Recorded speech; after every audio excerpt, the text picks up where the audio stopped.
Welcome to Barbecue Today. I'm your host, Derek Riches, and today we are going to be unboxing and assembling the Oklahoma Joe's Rider DLX Pellet Grill.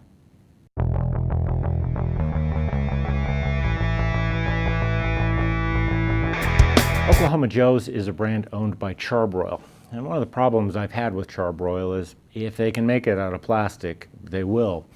Oklahoma Joe's, on the other hand, makes as much out of metal as they can. So we should expect a lot of metal parts, very little plastic.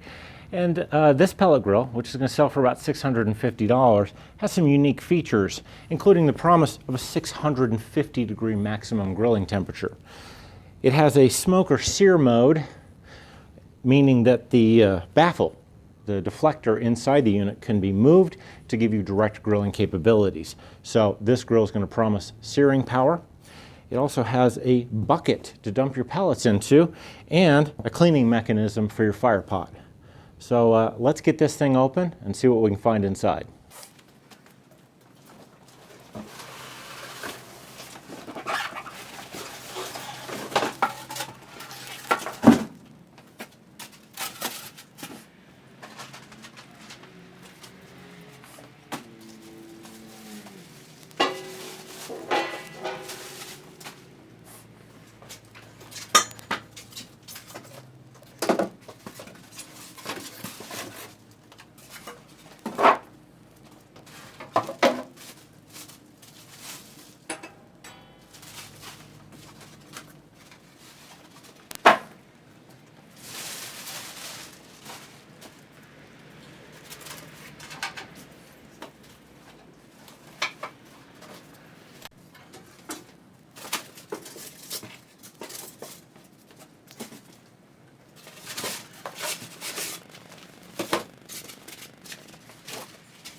As we unpack this, let's take a look inside and see how this is configured.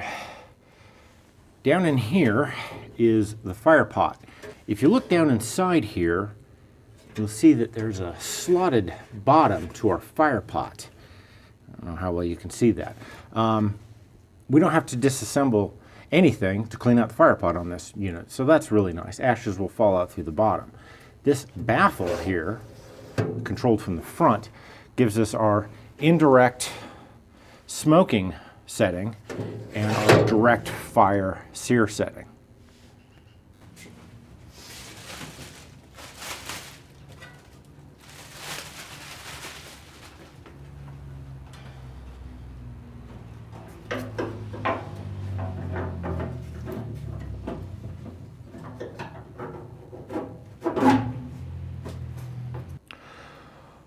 So here we have the controller for the unit.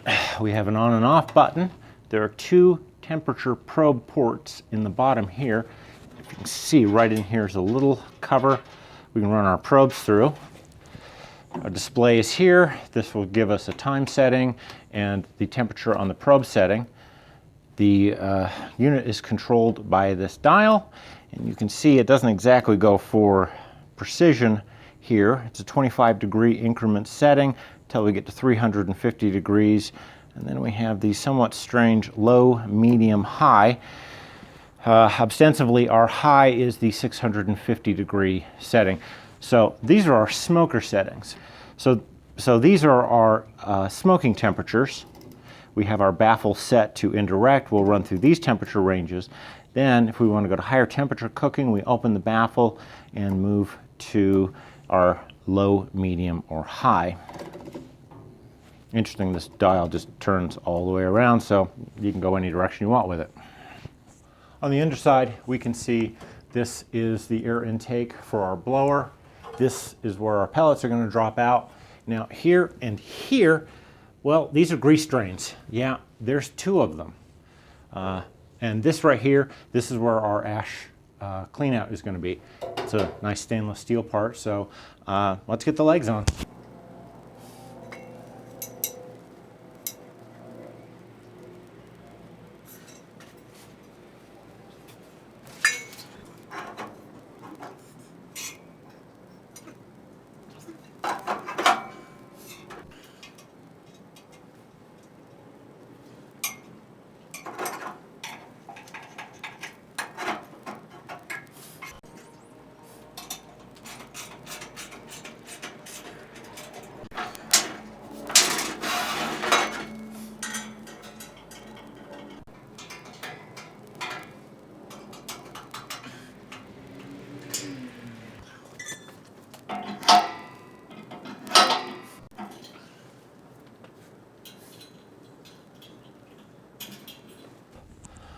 So if you remember, I said that Oklahoma Joe's likes to use metal. This knob is plastic, this button here is plastic, there's a plastic cover on here. These, kind of their signature steel wagon wheels, even the little wheels are steel. This faceplate is metal. So right here, plus the fan, is about it for the plastic. Everything else, solid metal. Let's finish the assembly now.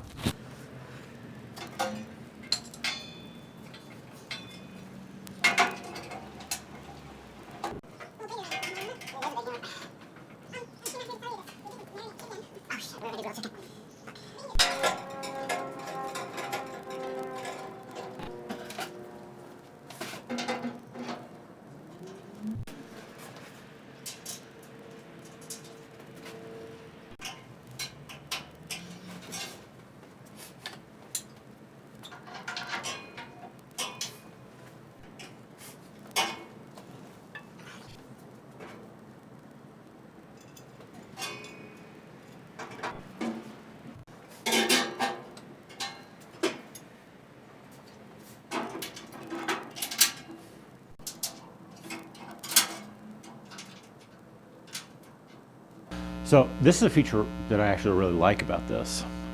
If you live in a really humid climate, leaving pellets in the hopper can cause them to absorb moisture and begin to disintegrate. So being able to dump out your pellets quickly, easily, that's important. This unit comes with this plastic tub. Take the lid off, slide it in here, and then pull this handle out. It opens 2 doors underneath the auger and drops all the pellets out of the hopper. Now, this is spring-loaded, which concerns me a little bit about its longevity, but it's a really interesting feature. When you're done, take that off, seal it up.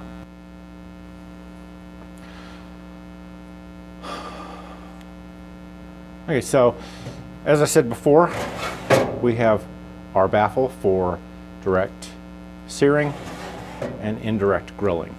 Over top of that fits this large lid piece. Sits down inside there. So the cooking grids on the main level are porcelain coated cast iron. There is this middle section piece which fits in here, and this can be swapped out. Oklahoma Joe's will sell you a griddle or a deep dish pan. I'm sure other accessories will be coming along in line. Now above here we have what they call the flex grid or flex racks system. These fit in to these brackets in the back. There's 2 of them. With both of them in place, you're looking at 1,000 square inches, actually almost 1,200 square inches of total cooking space. This makes this unit pretty comparable to some of the largest pellet grills on the market. There you have it. This has been the assembly of the Oklahoma Joe's Rider DLX pellet grill. This is a big unit, and it's $650. It's pretty reasonably priced.